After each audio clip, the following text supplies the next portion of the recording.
Okay जी, तो let's start. Okay. Okay. ठीक है। ठीक है। ओके जी। अच्छा जी, आपने जो है होपफुली कि आप लोगों की तैयारी वगैरह ठीक हो गई है। ठीक है। तो दो चार चीज़ें हैं, कुछ उनको देखना है, कुछ बेसिक चीज़ें हैं उनको मैंने रिवाइज़ कराना है। ठीक है। तो आई ट्राई टू बी कि मैं जितना कम से कम टाइम लूँ, क्योंकि आप लोगों का टाइम आजकल ज़रा कीमती है और थोड़ा प्रेशर भी है। तो इसलिए फिर मैं कोशिश करूँगा कि हम एक बड़ी बेसिक सी चीज़ें जो है वो डिस्कस करें। अच्छा जी, सबसे पहले तो एक अपने जहन में ये बात रख लें कि बहुत इम्पॉर्टेंट कि पिछले 2-3 साल से अगर आपने पास्ट पेपर्स देखे हैं तो जो पेपर्स का ट्रेंड है वो थोड़ा सा जी, जो पेपर्स का ट्रेंड है वो चेंज हो रहा है। ठीक है। अब चेंज किस तरह से हो रहा है कि वो कुछ ओपिनियन बेस्ड क्वेश्चंस जो है वो पॉलिटिकल साइंस के अंदर अप्लाइड क्वेश्चंस जो है, जी अप्लाइड क्वेश्चन जो हैं वो आपको देना स्टार्ट हो गया है। ठीक है। तो इसके लिए आप लोगों ने अभी से ही अपना एक माइंड बनाना है, अपने आप को वहाँ जाके शॉक की सिचुएशन में नहीं लेके जाना कि जी ओहो ये क्या हो गया। ठीक है। तो उसके लिए आपने रेडी रहना है और कोशिश करनी है, जो अच्छे बच्चे हैं या जिनकी क्लैरिटी है वो कोशिश करो कि सवाल ही वो करने हैं जो चैलेंजिंग हैं, जो अप्लाइड हैं, जिनके अंदर जो जो टिपिकल आंसर्स हैं वो नहीं रिक्वायर्ड। अगर ऐसे क्वेश्चंस आते हैं, and I am very hopeful कि ऐसे कुछ चीज़ें आपको नज़र आएंगी भी, तो अगर ऐसा कुछ आता है तो आपने बजाय उसको डरने के उसको जो है अप्रोच करना है और विद कॉन्फिडेंस जो है वो अप्रोच करना है। पहली चीज़ तो ये याद रहनी चाहिए। दूसरी चीज़, कोशिश करें कि कोई भी क्वेश्चन है, ठीक है, ये पहले कुछ जनरल चीज़ें डिस्कस कर रहा हूँ कि जो कुछ डूज हैं डोंट्स हैं, उसके बाद हम थोड़ा आते हैं फिर सब्जेक्ट के ऊपर, उसकी रिवीजन के ऊपर और कुछ और चीज़ें। पहले मैं ज़रा टेक्निक पे थोड़ी बात कर लूँ। ठीक है। क्योंकि अब वो टाइम आ गया कि फाइनली आपने जितना मर्जी अच्छा पढ़ा हुआ है, जो मर्जी किया हुआ है, लेकिन जब तक वो एग्जीक्यूट नहीं होगा उसका कोई फ़ायदा नहीं है। एग्जामिनर को नहीं पता कि आपने कितने नोट्स बनाए हैं, आपने कितनी किताबें पढ़ी हैं, आपने किस टीचर से पढ़ा है, आपने खुद पढ़ा है, मतलब ऐसी कोई भी कंसिड्रेशन अभी है ही नहीं। It's show time. ठीक है। तो अभी जो आपका पेपर है वो that is going to speak, that's it. ठीक है। तो दूसरी चीज़ जो है वो हमने जो माइंड में रखनी है, वो कोशिश करेंगे हम कि कोई भी क्वेश्चन आता है तो पहले हम उसको डाइसेक्ट करें बड़े काम माइंड के साथ, इजी माइंड के साथ। ठीक है। एक पूरे पेपर की परसेप्शन अपने ऊपर नहीं लेके आनी कि बहुत इजी आ गया है या बहुत मुश्किल आ गया है। ये दोनों चीज़ों से बचना है। आपने क्वेश्चन वाइज जो है वो अपना माइंड सेट करना है। ठीक है। क्योंकि हर उसके अंदर जो बाइफर्केशन है, जो एरियाज़ है, वो हर एरिया की अपनी डिमांड है, हर एरिया की अपनी जो है वो एक स्पेशलिटी है, और आपने उसको उसी टूल्स के मुताबिक जो है वो ट्रीट करना है। वेस्टर्न पॉलिटिकल थॉट का पेपर आप कर रहे हो क्वेश्चन, तो आपका माइंड सेट बिल्कुल और होना चाहिए। अगर आप जो है नीचे से कोई क्वेश्चन कर रहे हो तो फिर आपका माइंड सेट जो वो बिल्कुल उससे डिफरेंट होना चाहिए। ठीक है। अच्छा जी, तीसरी चीज़ जो है, जो एक तो आपने जो बाइफर्केशन है उस हिसाब से सवाल को डाइसेक्ट करना है कि किस एरिया का सवाल है, इसको मैंने उसी हिसाब से जो है वो डीकंस्ट्रक्ट भी करना है। उसके बाद तीसरी और बहुत अहम बात कि कोशिश करें कि जो क्वेश्चंस हैं उनके अंदर जो करंट सिनेरियो है, ठीक है, अभी आपने बहुत अच्छा करंट अफेयर्स आजकल पढ़ा होगा, ठीक है, बहुत अच्छा पाकिस्तान अफेयर्स पढ़ा होगा, या बाकी जो सब्जेक्ट्स हैं, treat it like an essay paper कि जिसके अंदर जो है वो आपका माइंड शुड बी ओपन कि 1200 नंबर आपने पढ़ा हुआ है तो उसको आपने you have to make it count in terms of examples, in terms of treatment, in terms of case studies, data, ऐसी जितनी भी चीज़ें हैं कोशिश करें कि अपने सवाल को एक जो है वो थ्योरेटिकल तो लुक हम उसके अंदर होगी होगी, लेकिन उसको एक मॉडर्न डे जो कॉन्टेक्स्ट है, मॉडर्न डे जो रेलिवेंस है, उसको भी आपने लाजमी जो है वो उसको कोशिश करनी है कि एग्जामिनर को आप सेटिस्फाई करके आएँ। उसके बाद पांचवी चीज़ जो है जो आपने माइंड में रखनी है वो ये है कि क्वेश्चन जो है उसके 2 से 3 अगर हिस्से हैं तो स्टूडेंट्स क्या करते हैं कि वो जनरली पूरे क्वेश्चन को सिंगुलर ट्रीट करके क्वेश्चन करते हैं। ऐसा नहीं है। अगर किसी स्टेटमेंट के 2 हिस्से हैं, 3 हिस्से हैं, लेट से 4 हिस्से हैं, तो आपने कोशिश करनी है कि अपने जहन में मार्क्स की भी एक डिवीजन बनानी है कि 5 4 हिस्से दिए तो इसका मतलब है शायद 5 हिस्से जो हैं, 5 मार्क्स जो हैं वो एक पार्ट के लिए हैं। तो इसका मतलब है आपने चारों जो पार्ट्स हैं उनको इस तरीके से जोड़ना है कि वो चारों अलग अलग भी रहें, और वो उनको अगर इकट्ठा करें हम तो वो एक जो है होल जो है पूरे का पूरा जो 20 नंबर का होल है वो कंप्लीट वहाँ पे होता हुआ नज़र आएगा। ठीक है जी। उसके बाद कोशिश करें अपना जो इंट्रोडक्शन है, इंट्रोडक्शन के ऊपर जितनी मेहनत करेंगे उतना स्कोर ज़्यादा अच्छा आएगा। और ये बड़ा इजी है। एसे के अंदर आपने जो आपके जो एसे के टीचर्स हैं उन्होंने आपको you are already sensitive enough about the importance of introduction in essay. हर बंदा जो है ना वो ऐसे बड़ा तोल तोल के वर्ड्स जो है वो डाल रहे होते हैं और बड़ा रेलिवेंट रह रहे होते हैं और बड़ी एक साइकोलॉजिकली कॉन्शियस होते हैं। तो जो 20 नंबर का सवाल है इसके अंदर भी द ट्रिक इज़ कि आप अपना इंट्रोडक्शन जो है उसको इतना खूबसूरत तरीके से बिल्ड करें कि एग्जामिनर जो है वो उसको थोड़ा सा वो इंटरेस्ट भी पैदा हो जाए और उसको थोड़ा आप बता भी दें कि इस ख़ास मौजू के ऊपर या इस सब्जेक्ट के ऊपर जो है वो मेरी ना सिर्फ बोलने की जो है वो कमांड है, सॉरी जो क्या कहते हैं उसको पढ़ने की, या मैं पढ़ के अच्छा आया हूँ, बल्कि मैं बहुत अच्छा जो है उसको क्या करता हूँ लिख भी सकता हूँ। ठीक है। अच्छा जी, ये एमसीक्यूज़ के हवाले से सवाल आ रहा है। कोशिश करें कि पहले 10 से 15 मैक्सिमम 15 मिनट से ज़्यादा जो है वो एमसीक्यूज़ को देने की बिल्कुल ज़रूरत नहीं है। ठीक है, बिकॉज वहाँ पे इतना टाइम नहीं होता और वैसे भी एफपीएससी के अंदर नेगेटिव मार्किंग नहीं है। तो 15 मिनट आपने वहाँ से बचाने हैं अपने जो सब्जेक्टिव पार्ट है उसके लिए। ठीक है, वो एग्जामिनर बाज़ का नहीं भी देते एमसीक्यू शीट के बाद पेपर, तो आप उनसे डिमांड कर सकते हैं कि जी हमें हमारा जो पेपर है ठीक है वो दे दिया जाए, क्योंकि पेपर का कलेक्टिव टाइम जो है वो 3 घंटे होता है। ये बहुत ज़रूरी है। ठीक है, और कोशिश करें एमसीक्यूज़ अगर बहुत इजी लग रहे हैं तो उस चक्कर में भी 1-2 गलत नहीं कर देने कि ओवर वो थोड़ा होके तो आप 1-2 नंबर जो है वो अपने लूज़ करें। इजी होके 15 मिनट बहुत टाइम होता है, 15 मिनट के अंदर अंदर जो है वो आपने उसको जो है वो करना है। जी शकील भाई thank you thank you thank you. अच्छा जी, अब हम आते हैं कि हमने जो है वो अपने एरियाज़ के ऊपर अभी रिवीजन अगर हम कर रहे हैं या हम कुछ चीज़ें डिस्कस करना चाह रहे हैं, तो मुझे लगा कि शायद at the end of the day basics जो है वो बहुत मैटर करती हैं। तो जिस बच्चे की बेसिक्स ठीक होंगी वो बच्चा मेरा ख्याल है बहुत अच्छा परफॉर्म करेगा, डिपेंडिंग अपॉन कि आपकी प्रेजेंटेशन कैसी है, आपकी हैंड राइटिंग कैसी है और ये चीज़ें भी हैं। तो बेसिक्स के अंदर जब हम आते हैं तो सबसे पहले मैं बात करूँगा वेस्टर्न जी वेस्टर्न जो पॉलिटिकल थॉट है, ठीक है, उसके ऊपर सबसे पहले हम बात करते हैं। अब मेजॉरिटी जो स्टूडेंट्स हैं वो जनरली जो पॉलिटिकल फिलॉसफी है वो उसके साथ बिल्कुल इंट्रोड्यूस भी होते हैं और वो उसको जो है वो लिखना भी जानते हैं, या उसके अंदर जो है जी उसके अंदर वो बात भी जो है वो अपनी करना उनको पता है कि हमने ये इसका आंसर क्या करना है। लेकिन वो मिस क्या करते हैं, वो मिस या जहाँ से मुझे लगता है कि एग्जामिनर जो है ना वो आपको एक एवरेज ब्रैकेट में कंसिडर करता है कि इसको मैंने नंबर 12 से 14 या जितने भी इतनी एवरेज एक ब्रैकेट बना के जी वो उसके अंदर आपको रखेगा।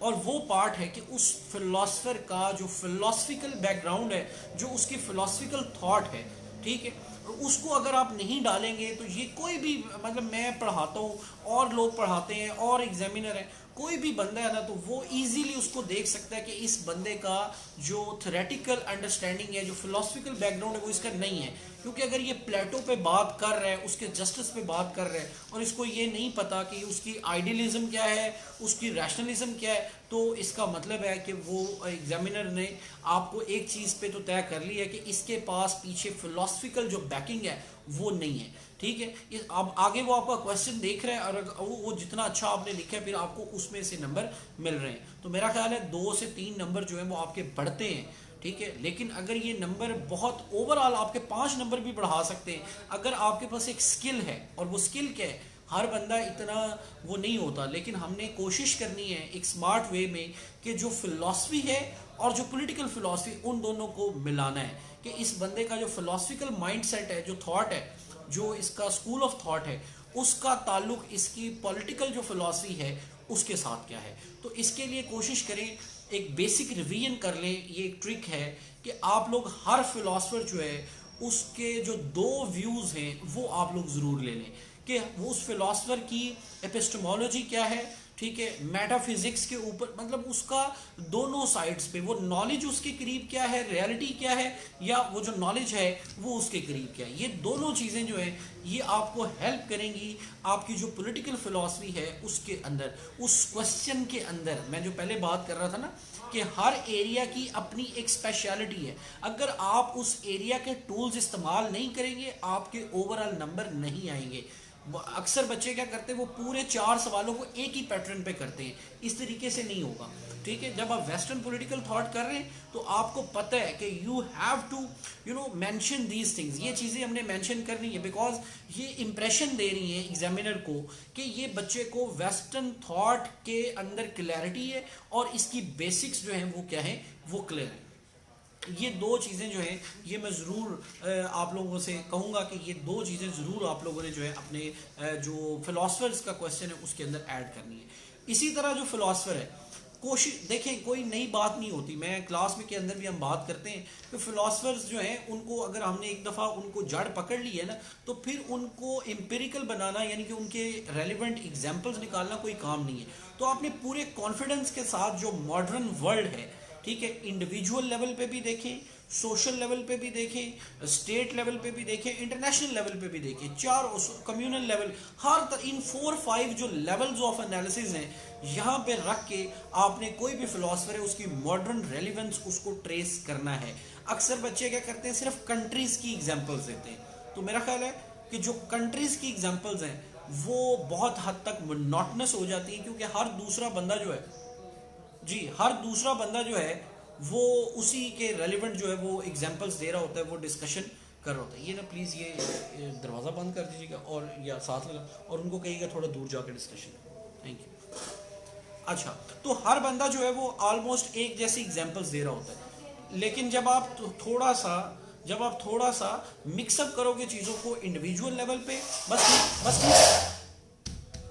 बस ठीक है जी, जब आप चीज़ों को मिक्सअप करोगे कि जी इंडिविजुअल लेवल की भी एग्जांपल्स दे रहे हो आप, सोशल लेवल पे भी, तो इससे क्या होता है कि जो एक बच्चे जो रेगुलर स्टूडेंट्स हैं जो एक टिपिकल माइंडसेट से आए हुए हैं, आपने उनको 2-4 नंबर जो है वो वहीं पे आपने ये हमें जेन में रखना है ना कि आपके नंबर अच्छे आ रहे हैं तो दूसरों के भी अगर अच्छे आ रहे हैं तो बैलेंस हो जाएगा। अगर आपने डिफरेंस क्रिएट करना है तो फिर आपको ये चीज़ें जो है ये ऐड ऑन करनी पड़ेगी। अच्छा जी, उसके बाद नेक्स्ट चीज़ जिसका हमने बहुत ज़्यादा क्या कहते हैं ख्याल रखना है, और ये दिस इज़ वेरी इंपॉर्टेंट, और ये चीज़ है, आज तक आपने जितनी भी हेडिंग्स याद की हुई है ना, जितनी भी हेडिंग्स, ये बड़ी अजीब सी बात है लेकिन ये मैं करूँगा ज़रूर कि उनको डी लर्न, उनको आपने अभी जो है उनको भूल जाना है, उनको एक दफ़ा अपने दिमाग से निकाल दें। जिस फिलोसफर की जो भी आपने हेडिंग्स को रट्टा लगाया हुआ है उनको अपने दिमाग से निकाल दें, फ्री माइंड के साथ चाहें। मैं ये नहीं कह रहा हूं कि वो को आपकी मेमोरी से निकल तो नहीं जाएंगी, लेकिन अपने आप को उन हेडिंग्स के अंदर फंसा के जो बच्चा पेपर में जाता है वो बच्चे को फिर जब वो एक लंबी स्टेटमेंट देता है ना या मॉडर्न डे रेलिवेंस डालता है, उस बच्चे को लगता है मेरी तैयारी नहीं है और मैं जनाब जो है ना मैं तो फंस गया हूं और ये पेपर बड़ा मुश्किल आ गया। लेकिन मैं हमेशा इस चीज़ का कायल हूं कि पेपर से पहले या जो आजकल आपके दिन चल रहे हैं, you forget about the subject. जो चीज़ें अब आपके उसमें बैठ गई हुई हैं वो चीज़ें बाहर आएंगी।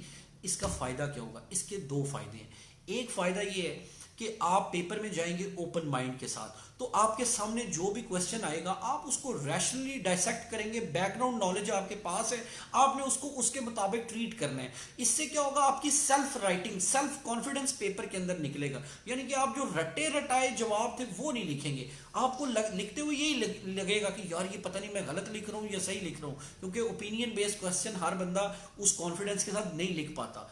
ठीक है, लेकिन मैं आपको ये कॉन्फिडेंस देना चाह रहा हूं कि आप लोगों ने you have to trust yourself, क्योंकि पूरा साल आपने वो सब्जेक्ट पढ़ा होता है, तो आपने अगर पेपर के अंदर भी जाके उस चीज को जो आपने क्लास में मगजमारियां की होती हैं उनको एग्जीक्यूट नहीं करना, तो फिर कब करना है?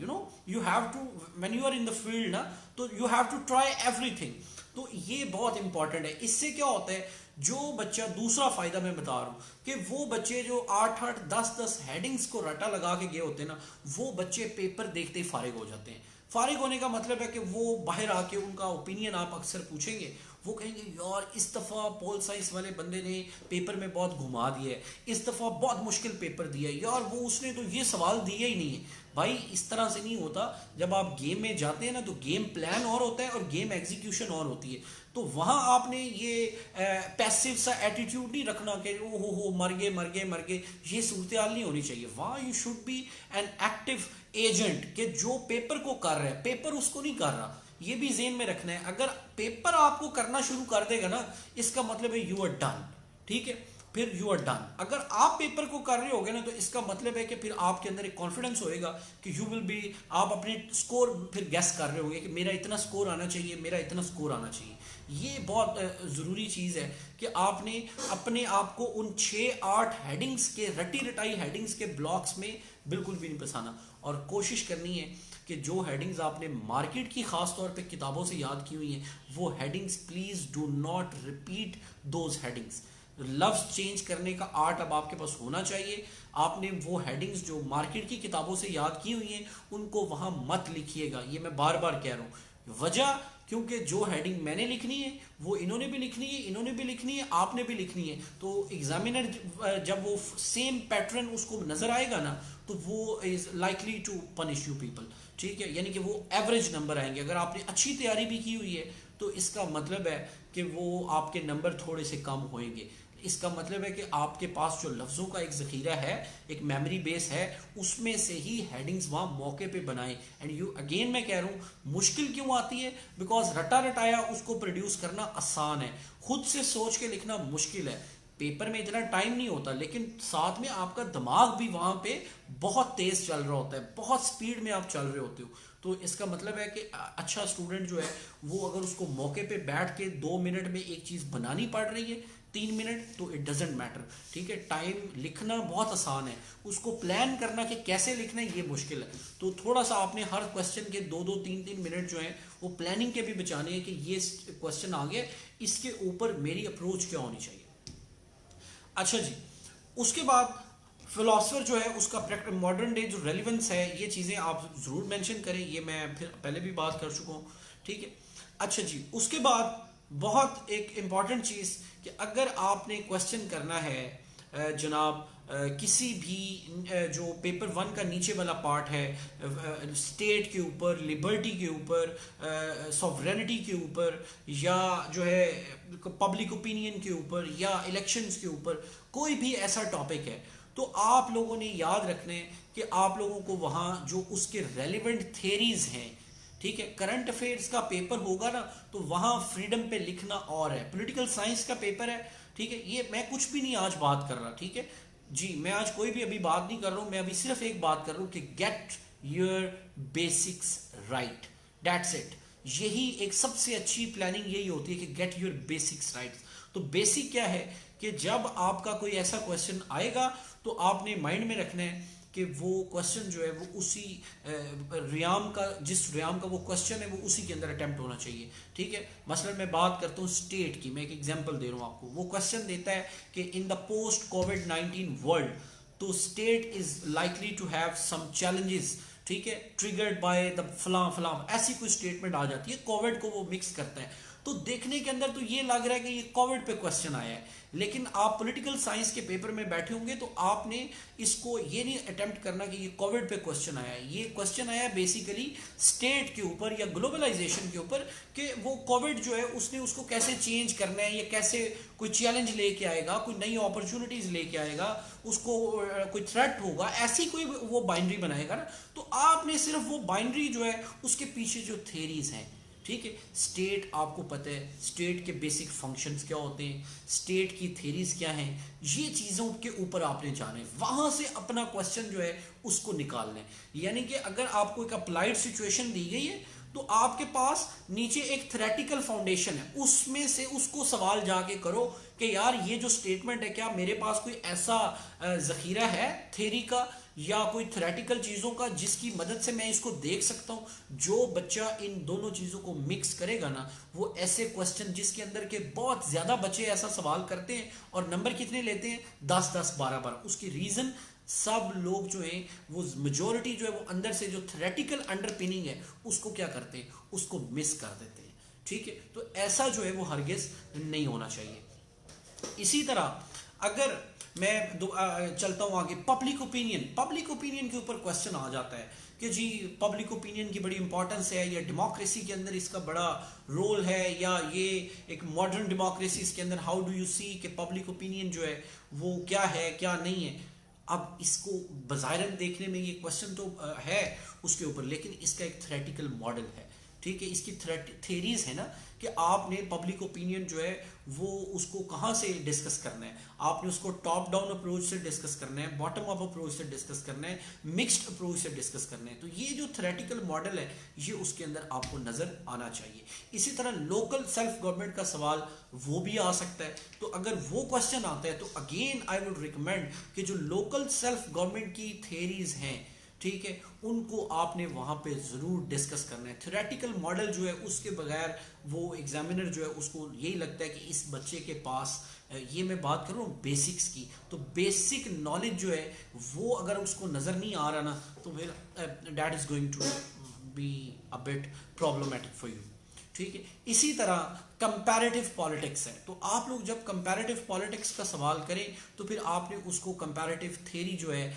जैसे पॉलिटिकल कल्चर का क्वेश्चन है, तो आपके माइंड में, ठीक है, जो डिफरेंट सिस्टम्स हैं, जो डिफरेंट वर्ल्ड्स हैं, जो different developed world, developing world, democracy versus authoritarianism, ठीक है, उसके दीगर और चीज़ें जो हैं, ठीक है, वो सारी चीज़ें आपने कोशिश करनी है कि उनको अप्लाई करना है कि when it comes to the comparative political या कंपैरेटिव पॉलिटिक्स का जब कोई क्वेश्चन आएगा तो फिर आपने उसको कंपैरेटिव पॉलिटिक्स की थ्योरी के मुताबिक ही अटेम्प्ट करना है, ठीक है। That would save a lot of time और प्रॉब्लम थोड़ी कम होगी, और जैसा मर्जी क्वेश्चन दे दे, ठीक है। यूजुअली मैं अभी पिछले दिनों मैंने कुछ गेस टाइप वो थोड़े इंपॉर्टेंट एरियाज डिस्कस किए हुए थे, मैं करता नहीं हूँ, ठीक है, वो एक दोस्त के दो स्टूडेंट्स से उनके कहने पे मैंने किए, लेकिन मेरा स्टांस ये होता है कि अगर आपको क्लैरिटी है, ठीक है, अगर आपको क्लैरिटी है, ठीक है, उस सब्जेक्ट की बेसिक्स क्लियर है, तो फिर किसी भी किस्म का क्वेश्चन आ जाए, मेरा नहीं ख्याल कि कोई मसला जो है वो आपको बनेगा, मेरा नहीं ख्याल कि कोई इशू बनता है अगर जिस बच्चे की बेसिक्स ठीक है। अच्छा जी, उसके बाद बहुत इंपॉर्टेंट चीज़ जो है वो आपने याद रखनी है कि जब आपने क्वेश्चन करना है आपके सिस्टम्स का, ठीक है, यूके, यूएसए, ठीक है, और उसके बाद जो है अपना चाइना और टर्की, अब यहाँ पे बच्चे करते क्या हैं, यहाँ पे अगेन याद रखें कि ये कंपैरेटिव कॉन्स्टिट्यूशंस हैं, कंपैरेटिव पॉलिटिकल सिस्टम्स हैं जी, ये कंपैरेटिव जो है पॉलिटिकल सिस्टम्स है। तो यहाँ पे हमें क्या करना है, सबसे पहले इंपॉर्टेंट चीज मैं अक्सर बात करता हूँ कि अगर वो सवाल पूछेगा ना कि प्रेसिडेंट की पावर्स बताएं यूएसए की, तो अगर आपको ये सवाल नजर आ रहा है ना कि ये उसने पूछ लिया कि यूएसए के प्रेसिडेंट की पावर है, तो फिर आप समझें कि आपके आधे नंबर वो खा गए। वो जी वो क्वेश्चन जो है जी वो क्वेश्चन जो है वो बिल्कुल भी उसने ये नहीं पूछा हुआ। अब आपका वहां पे क्या काम है कि जो चीजें नजर नहीं आ रही होती उनको आपने प्रिडिक्ट करना है, उनके मुताबिक क्वेश्चन करना है। कैसे? मेरे ख्याल में ये क्वेश्चन को आप ये परसीव करो कि अमेरिका का सिस्टम है प्रेसिडेंशियल, अमेरिका का सिस्टम है फेडरल, ठीक है जी जी, अमेरिका का कॉन्स्टिट्यूशन है फेडरल, अमेरिका का कॉन्स्टिट्यूशन है प्रेसिडेंशियल। तो इसका मतलब है कि ये बंदा कौन है? प्रेसिडेंट है। तो प्रेसिडेंट का प्रेसिडेंशियल सिस्टम के अंदर क्या स्टेटस है, कॉन्स्टिट्यूशनल स्टेटस क्या है, पॉलिटिकल जो सिस्टम है उसके मुताबिक उसका स्टेटस क्या है। तो उसका स्टेटस आपको पता होगा कि वो हेड ऑफ द स्टेट है और हेड ऑफ द गवर्नमेंट है, यानी कि जो पॉलिटिकल और लीगल सॉवरेनिटी है वो एक ही इंस्टीट्यूशन जो है, जो प्रेसिडेंट का इंस्टीट्यूशन है वो उसके अंदर इंश्राइंड है। तो इसका मतलब है कि ये क्वेश्चन जब आप कर रहे होंगे तो आपके बैकग्राउंड में प्रेसिडेंशियल सिस्टम वो वहां पे रिफ्लेक्ट होना चाहिए, कहीं दिखाई देना चाहिए उसको एग्जामिनर को कि प्रेसिडेंट जो है वो basically operates the way he operates. वो क्यों ऑपरेट करता है? Because the system is the presidential, और प्रेसिडेंशियल सिस्टम की जो स्कीम है उसके मुताबिक चूंकि वो हेड ऑफ द स्टेट और हेड ऑफ द गवर्नमेंट है, तो आपने उसको थोड़ा ओपन करके बात करनी है। वो जो टिपिकल हेडिंग्स है वो उसके अंदर सिर्फ उसको फंसाने की कोशिश नहीं करनी। अच्छा, उसके बाद ये अभी बात कर रहे हैं डॉक्टर महीन मलिक कह रही हैं जी कंपैरेटिव जो पॉलिटिक्स है या जो कंपैरेटिव थ्योरी है आप उस पर थोड़ी बात कर दें, तो मैं बिल्कुल जी यही बात करने जा रहा हूँ। ठीक है डॉक्टर साहब, आप बिल्कुल यही बात करने जा रहा हूँ। और बात क्या है कि जब आप, अभी हम पाकिस्तान पे भी इसके हवाले से मैं बात करूंगा, ये बहुत अहम है। ठीक है कि जब आप बात करोगे किसी भी सिस्टम के ऊपर तो आपको कंपैरेटिव पॉलिटिकल, जी जी जो जो जी जो आपका क्या कहते हैं कोई भी सिस्टम है उसके ऊपर जब आपने बात करनी है तो आपको वहां की जो सोसाइटी है, वहां का जो कल्चर है, जो पॉपुलेशन की डायनामिक्स है, ये बेसिक्स आपको क्लियर होनी चाहिए। ठीक है आपने वहां की basic political culture, basic sociology, ठीक है बेसिक जो उनके इकोनॉमिक इंस्टीट्यूशंस हैं, उनकी बेसिक हिस्ट्री है, there may be a factor of geography, ठीक है उसके ऊपर आपको कमांड होनी चाहिए। कमांड इन अ सेंस कि कम से कम आप सपोर्टिव करें। मतलब अमेरिका में प्रेसिडेंशियल सिस्टम है ना, या वहां पे प्रेसिडेंशियल सिस्टम जिस तरीके से ऑपरेट करता है, आपके पास जस्टिफिकेशन होनी चाहिए वहां पे।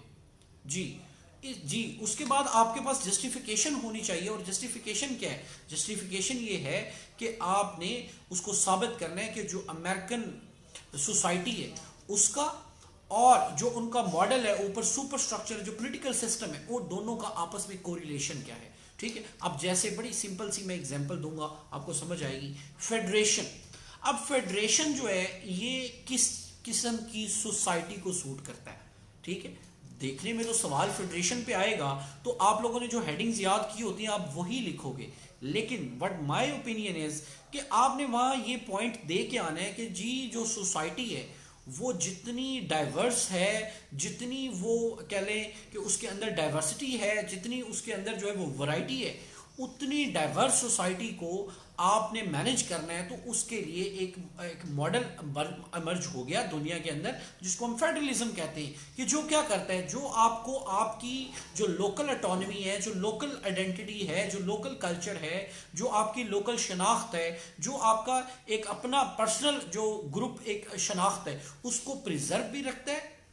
ठीक है जी वो प्रिजर्व भी रखता है और उसके अलावा जो है वो उसको क्या कहते हैं कि बहुत सारी फिर चीज़ें इस तरीके से हमें अंडरस्टैंड करनी है कि जनाब फेडरेशन और सोसाइटी वो दोनों आपस में किस तरीके से लिंक्ड हैं। इसी तरह आप पाकिस्तान के ऊपर इस दफ़ा देयर इज़ चांस के क्वेश्चन आ सकता है कि पाकिस्तान के अंदर प्रेसिडेंशियल या पार्लियामेंट्री सिस्टम, जी हेट्रोजीनियस सोसाइटी, ठीक है ठीक है जी तो पाकिस्तान के अंदर प्रेसिडेंशियल सिस्टम है या पार्लियामेंट्री सिस्टम होना चाहिए, इसके ऊपर आपकी क्या राय है? ठीक है जी बिल्कुल, आपकी क्या राय है? तो मेरा ख्याल है कि आप अगर बेसिक सोशियोलॉजी पाकिस्तान की अंडरस्टैंड करते हैं ना, बेसिक सोशियोलॉजी, आपको बेसिक ट्राइब्स का, बेसिक फैमिलीज का, बेसिक रिलीजन्स का, फिर बेसिक सेक्ट्स का एक बेसिक सुपरफिशियल सा भी अगर आपको एनालिसिस है, आपके 3 से 4 स्ट्रॉन्ग आर्ग्यूमेंट्स जो हैं वो कहाँ से आते हैं? वो आते हैं कल्चर से, वो आते हैं सोसाइटी से। कि जिस तरह की हमारी सोसाइटी की, जी जिस तरह हमारी सोसाइटी है उसके हिसाब से फिर हमें प्रेसिडेंशियल सिस्टम सूट क्यों नहीं करता, या वो उसकी रिपरकशंस क्या हैं, ठीक है, और उसकी उसकी उसकी मोडालिटीज सोसाइटी के हिसाब से कैसे तय होंगी। जी और इसी तरह जो हमारा क्या कहते हैं अपना पार्लियामेंट्री सिस्टम है, ठीक है, और उसके अंदर जो मल्टीपल पार्टीज हैं, वो मल्टीपल पार्टीज जो है वो क्यों एग्जिस्ट करती हैं और why this is a parliamentary system जो कि पाकिस्तान की सोसाइटी के हिसाब से क्या है वो बेस्ट सूटेबल है। ठीक है इसी तरह आप चाइना के अंदर बात करते हो तो अब चाइना के अंदर जो है वो आपको सोसाइटी के डायनामिक्स बिल्कुल और तरीके से मिलेंगी। वहाँ पे जो एक ओवरऑल जो कल्चरल यूनिफॉर्मिटी है वो ओवर द टाइम पीरियड वो एक बहुत लार्जर जो पॉपुलेशन है वो कल्चरल लाइंस के ऊपर वो अलाइंड है, तो वहाँ पे वहाँ लोगों को कंट्रोल करना, मैनेज करना, वो एक और स्ट्रक्चर जो है वो जस्टिफाई वहाँ पे होता है। अच्छा जी उसके बाद आपको क्वेश्चन आ सकता है नेशनलिज्म के ऊपर, और बल्कि आएगा ही आएगा। अब इसके ऊपर जो खास तौर पे मैं मुस्लिम नेशनलिज्म की बात कर रहा हूँ। अब बज़ाहिरन मैं यहाँ पे पहले भी बात कर चुका हूँ कि क्वेश्चन वो पूछता है सर सैयद पे, क्वेश्चन वो पूछता है यूजली जो है वो इकबाल पे। तो बच्चे क्या करते हैं, जो पाकिस्तान अफेयर्स का मटेरियल है उसके अंदर क्या कहते हैं वो डिस्कस कर देते हैं कि जी सर सैयद की खिदमात क्या हैं, सर सैयद की जो है वो क्या कहते हैं पाकिस्तान के बनाने के अंदर जो जो भी उनका रोल है वो एज इट इज़ उस रोल को जो पाक अफेयर्स के लिए तैयार किया होता है उसी हवाले से लिख देते हैं। ये मेरा ख्याल है, अगेन मैं फिर कह रहा हूँ, जिस तरह का क्वेश्चन जिस पार्ट से आएगा आपने अपना माइंड उसी पार्ट की थ्योरी के रेलिवेंट एडजस्ट करना है। अगर आपने उस एरिया की थ्योरी मिस कर दी, आपने 50 हेडिंग्स भी लिखी हैं जी, 50 हेडिंग्स भी लिखी हैं, तो वो फिर प्रॉब्लम जो है वो आपके लिए क्रिएट हो जाएगा। अब यहाँ पे मेरा पॉइंट क्या है, द पॉइंट इज कि जो नेशनलिज्म का थ्योरेटिकल स्ट्रक्चर है, जो थेरीज हैं नेशनलिज्म की या थेरी ऑफ नेशनलिज्म है, आपने सर सैयद को, इकबाल को या कोई भी और ऐसी पर्सनैलिटी अगर उसको वो पूछता है इन terms of the Muslim nationalism in the south Asia, तो आपने जो, क्योंकि ये पाक अफेयर्स का पेपर नहीं है, ये पॉलिटिकल साइंस पेपर 2 है, और वहाँ पे वो ही और शी इज़ एक्सपेक्टिंग कि ये बच्चा जो है वो मुझे थ्योरेटिकल जो फ्रेमवर्क है नेशनलिज्म का उसके हिसाब से चीज़ें दिखाएगा। इसी तरह इस दफ़ा क्वेश्चन एक्सपेक्टेड है और आना भी चाहिए, लेकिन I don't know due to some reasons this question may not be in the paper, but हो भी सकता है और बड़े चांसेस हैं, इक्वल चांसेस हैं, ठीक है, इवन चांसेस हैं कि वो दोनों जगहों पे क्वेश्चन आ भी सकता है और नहीं भी आ सकता, ठीक है, दोनों के बड़े बड़े हॉट चांसेस हैं। और वो क्वेश्चन है सिविल मिलिट्री रिलेशंस का।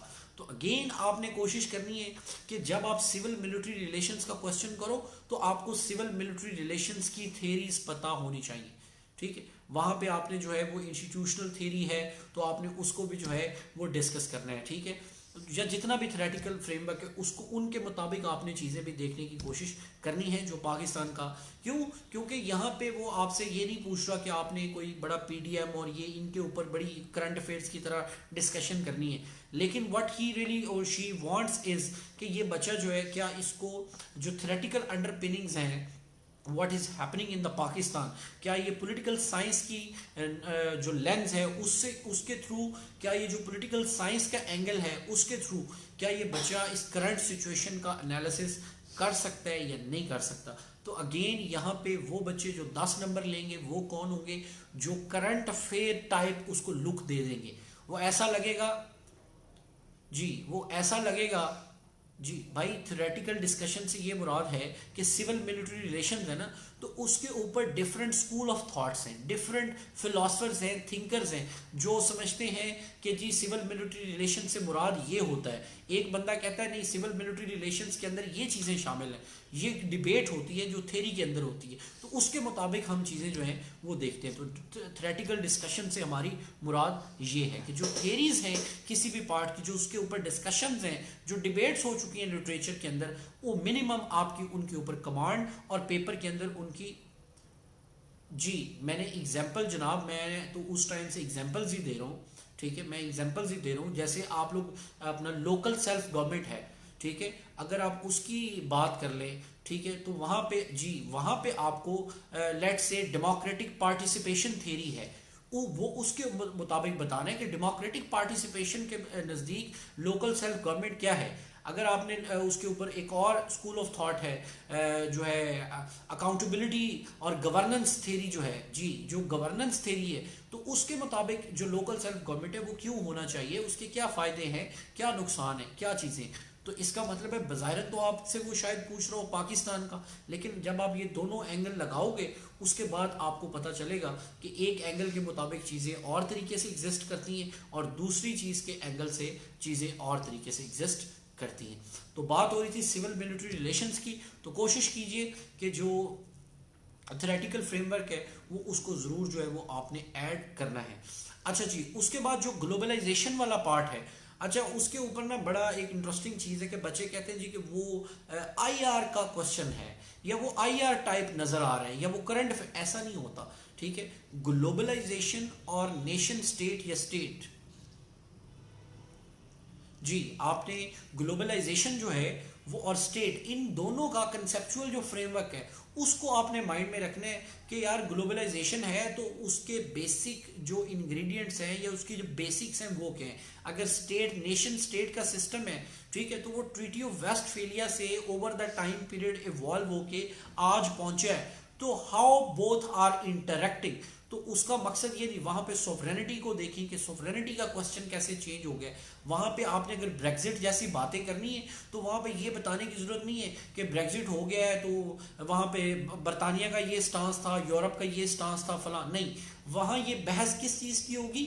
ज़ाहिरन देखने में सवाल ब्रेग्जिट पे है, लेकिन एक तरफ है नेशन स्टेट और दूसरी तरफ है जो मल्टीलैटरलिज्म है, ठीक है, जो ग्लोबलाइजेशन का जो पॉलिटिकल स्ट्रक्चर है, दोनों की आपस के अंदर डिस्कशन हुई। ये पोल साइंस का बच्चा जो है उसका एंगल ये होना चाहिए, ठीक है। ड्रोन अटैक्स की बात करनी है अगर आपने, तो वहां पे ड्रोन अटैक्स में ये नहीं बताना हमने कि 76,000 ड्रोन अटैक्स कर दिए, इतने लोग मार दिए, वो इलीगल था, वो ये था। नो, ये डिबेट है कि कंट्री की सॉवरेनिटी है और नॉन स्टेट एक्टर्स हैं, या कोई इवन अमेरिकन आप वॉर ऑन टेरर की बात करते हो या टेररिज्म की बात करते हो जी, तो आपने उस थ्योरी के मुताबिक जो है वो चीज़ों को क्या करना है, वहां पे प्रेजेंट करना है।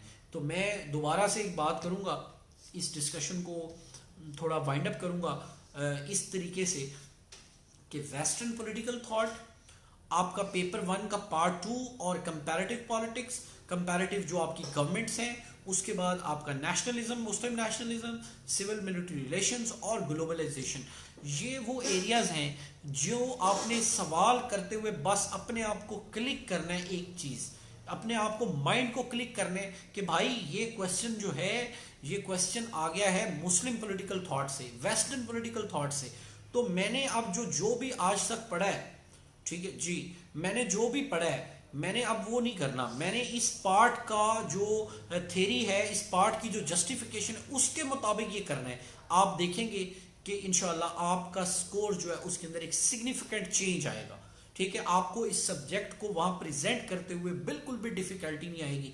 आप दिल खोल के लिखें, जो आपका दिल करता है आप लिखें, लेकिन जब आप अपने इर्द गिर्द वो थ्योरेटिकल दायरा लगाएंगे ना, तो फिर देखिएगा कि फिर आप खुल के खेलेंगे और आपके ज़हन में वहां पे ये फीलिंग नहीं आएगी कि यार पता नहीं ये मैं गलत लिख रहा हूँ, मैं सही लिख रहा हूँ, पता नहीं मेरे साथ क्या हो रहा है। यानी कि मैंने फिर कहा ना कि या पेपर आपको करेगा या आप पेपर को करेंगे। तो जब आपके अंदर कॉन्फिडेंस होगा, when you will be playing your shots, तो इसका मतलब है कि आप खुद पेपर को अटेम्प्ट कर रहे हो, आप खुद जो है वो पेपर को जो है वो करने की कोशिश कर रहे हो। उसके बाद last but not the least, presentation. कोशिश करें जहां ग्राफ बनता है, जहां चार्ट बनता है, जहां मैप बनता है, जहां कोई जो है वो किसी किस्म की कोई क्वांटिफिकेशन हो सकती है, जहां पे कोई फ्लो चार्ट्स बन सकते हैं, जहां पे कोई चीज़ इजी वे में प्रेजेंट हो सकती है, किसी पाए चार्ट की सूरत में डाटा प्रोवाइड करने हैं, तो उसको ये नहीं है कि सबसे निचली वाली लाइन पे लिखना है, नहीं, कहीं कोई कोटेशन है, कुछ भी ऐसी चीज़ है, कोशिश करें मेक इट रीड। एग्जामिनर जो है जी, एग्जामिनर जो है उसको वो चीज़ नज़र आए और उसको लिंक करें अपनी हेडिंग के साथ। ये नहीं है कि सिर्फ जो है वो आपने, और लेंथ का बच्चे बार बार पूछ रहे, लेंथ क्वेश्चन की जो है ये खुद आपने डिटरमिन करनी होती है, क्योंकि कोई there is no hard and fast rule. लेकिन मैं रिकमेंड करता हूँ कि आपने 8 जो साइड्स हैं, 1 2 3 4 5 6 7 8, ये अपना टारगेट जो है कम से कम आपने बनाए। इससे कम 6 से 8 मिनिमम है, यानी मिनिमम से मुराद है ये एक स्टैंडर्ड, इसको आप बना लें कि यार कम से कम ये थ्रेशोल्ड जो है वो मैंने, और इक्वल लेंथ में जो है वो आप क्वेश्चन जो है उनको अटेम्प्ट करें, ठीक है। जो सबसे अच्छा क्वेश्चन आता है उसको पहले करें और इसी ऑर्डर से जो है वो आप थोड़ा चलाते जाएं, ठीक है। तीसरा क्वेश्चन जो है कोशिश करें वो करें जी जिनके ऊपर आपको बहुत ज़्यादा क्लैरिटी नहीं जी। इंपॉर्टेंट टॉपिक्स जो है जी मैं बता चुका हूँ, वो आप मेरा पेज इसको विजिट करेंगे, नीचे जाएंगे तो वो आपको पेज जो है वो मिल जाएगा, ठीक है जी। तो best of luck to everyone. जो बच्चे पेयर हो रहे हैं अपने अंदर कॉन्फिडेंस रखें, और अभी आजकल ज़्यादा पढ़ने की, रटे लगाने की बिल्कुल ज़रूरत नहीं है, रिलैक्स करें, ईजी रहें, ठीक है। अब जो गेम है वो मेंटल गेम है। अभी जो आपने तीर मारना था, पढ़ना था, वो पढ़ लिया। No, it's the mental game. वही तैयारी के साथ आप 100 नंबर बढ़ा सकते हो, उसी तैयारी के साथ आप 100 नंबर कम कर सकते हो। ये बिल्कुल अंडरस्टूड बात है। आजकल जो बच्चे एंजाइटी को, टेंशन को, स्ट्रेस को मैनेज करेंगे, वो अगर उनकी 600 की तैयारी है तो वो 650 स्कोर करेंगे, 650 है तो 700 करेंगे, 700 है तो 730 करेंगे। और बहुत बच्चे होंगे जिनकी 700 के ऊपर की तैयारी है, लेकिन अगर वो साइकोलॉजिकली, मेंटली स्ट्रगल कर रहे हैं, तो मेरा ख्याल है उनको एक दफ़ा रुकना चाहिए, ब्रेक लेनी चाहिए और इजी होके कॉन्फिडेंट होके, ठीक है, तो अप्रोच करना चाहिए। बिकॉज बहुत माइंड गेम बहुत ज़रूरी है, माइंड गेम के अंदर आपने हारना नहीं है, ठीक है। ये ना हो कि आप लोग जो है वो पेपर देखें और आप शॉक हो जाए, और जब बंदा देखते ही शॉक हो जाता है तो फिर वो रिजल्ट जो है वो बड़ा एक अजीब सा जो है वो हमारे सामने आता है। तो it's all psychological game onwards. जी जी, ये ऑल साइकोलॉजिकल गेम ऑनवर्ड्स, ठीक है। बाकी जो है वो कोई किसी को कोई किसी किस्म का इशू हो, कोई भी प्रॉब्लम हो, तो you can talk to me, ठीक है जी। बेस्ट ऑफ लक और थैंक यू सो मच, ठीक है। और give yourself a chance, और क्या आपने अपने आप को बेस्ट जो है वो वे में वो लेके चलना है जी। मारूफ साहिबा या साहिब हैं, ठीक है। अभी तो इस तरह का सिनेरियो नहीं है, इंशाल्लाह अभी दोबारा कभी बात होगी तो फिर, या क्लास के अंदर जो है वो हम कभी बात करेंगे, तो फिर इंशाल्लाह जो है वो इस टॉपिक पे ऊपर भी बात होगी जी। Asad Nawaz sahab, so nice of you, thank you so much जी। मियाँ जमान साहब, अगर पेपर अनएक्सपेक्टेड आ जाए तो अपना जेन पहले से बनाएं कि पेपर अनएक्सपेक्टेड से मुराद क्या होगी। जो भी टॉपिक होएगा वो पॉलिटिकल जो है वो साइंस की स्पेक्ट्रम से बाहर नहीं होगा, आपने उसको पॉलिटिकल थ्योरी से शॉर्ट करना है, दैट्स वेरी सिंपल, ठीक है। अजीमुल्ला शरीफ साहब, एमसीक्यूज के लिए एक सेशन रख लें भाई मेरे पेज के ऊपर एमसीक्यू। अच्छा, जो बच्चे आप में से नए आए हैं जी, जिनको अभी एमसीक्यूज नहीं किए हुए, वो मेरे इसी पेज के ऊपर एमसीक्यूज अवेलेबल है, 1.5 घंटे की वीडियो है, आपके दोनों पेपर्स के एमसीक्यूज अच्छे खासे हो जाएंगे, यानी कि लास्ट मिनट एक रेसिपी वो मैंने रखी हुई है वहाँ पे, वो आप लोग देख सकते हैं, ठीक है। हाँ जी, और जमान साहब आपने तो बिल्कुल अनएक्सपेक्टेड जो है ना वो सवाल ही करने हैं और उनको ही अच्छे तरीके से अप्रोच करना है, ठीक है।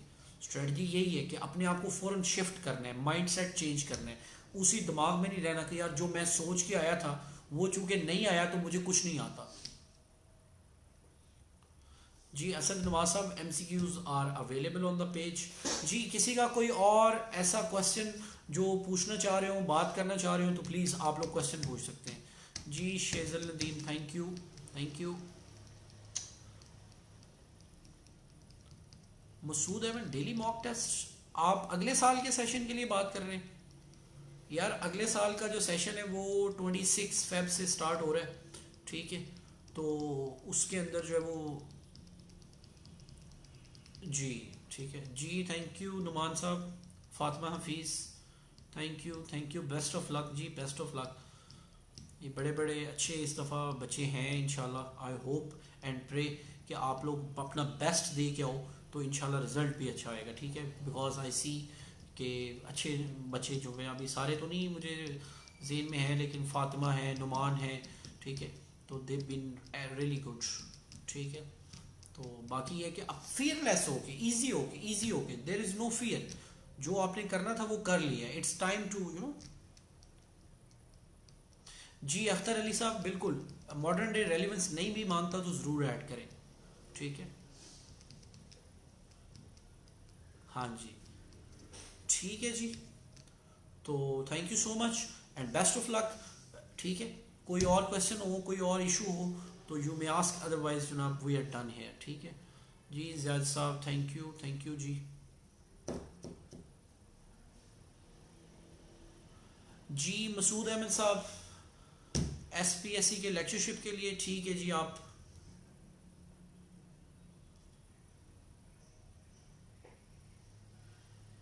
सालिका जी, बस अब दुआएं उनमें इस तो अगे उनकी दुआएं करनी है, दुआएं ने तुसी बस इंशाल्लाह जाके फियरलेस होके अप्रोच करो, कोई इशू नहीं है, इट्स गोना बी गुड जी। मसूद साहब, अपने कांटेक्ट करें मुझसे अगर आपको उसके लिए बारे में कोई पूछना है तो, ठीक है। बाकी कोई नहीं, इंशाल्लाह बस फियरलेस होके खेलें यार, तब तो 6 पेपर हो चुके होते हैं, आपके अंदर से डर डर निकल चुका होता है, उस टाइम तो नंबर लेने की गेम है बस, ठीक है। वो तो पहला पहला पेपर होता है, थोड़ी प्रेशर होती है, बाकी तो कोई मसला नहीं, ठीक है। जवेरिया रहमान काजी जी, थेरीज के ब्रीफ नोट्स जो हैं वो एक किस्म की थेरी नहीं है ना, हर एरिया का अपना अपना वो है, एरिया है। प्लेटो है तो उसकी अपनी अपना माइंड सेट है ना, उसको हमें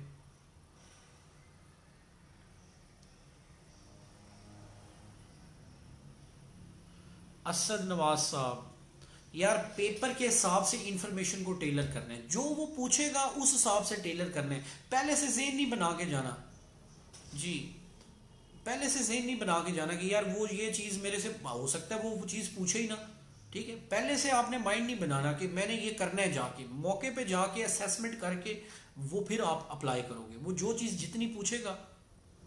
जी बिल्कुल। अच्छा जी, कंपैरिजन का क्वेश्चन है तो कभी भी टेबल फॉर्म में मत करें, ठीक है, हेडिंग फॉर्म में करें, ठीक है, टेबल फॉर्म में मत करें। ऊपर हेडिंग नंबर 1, उनका ऊपर पॉइंट, नीचे ए और बी करके उसको आप देते जाएं, ठीक है। कभी भी टेबल फॉर्म में मत करें, वो आपकी लेंथ जो है उसको बहुत ज़्यादा ख़राब करता है, ठीक है जी, वो आपकी जो लेंथ है उसको बहुत ज़्यादा ख़राब करता है, ठीक है। ले जी, thank you so much and wish you all the best, ठीक है। और अपने आप को बस जो है वो आपने अपना बेस्ट देना है, and that's what I always believe in, कि आपने अपना पूरा जोर लगाना है, बाकी जो रिजल्ट है वो फिर जो है वो दैट्स सेकंड थिंग, ठीक है। थैंक यू जी, थैंक यू, टेक केयर, और इंशाल्लाह see you guys after the exams, ठीक है जी, थैंक यू।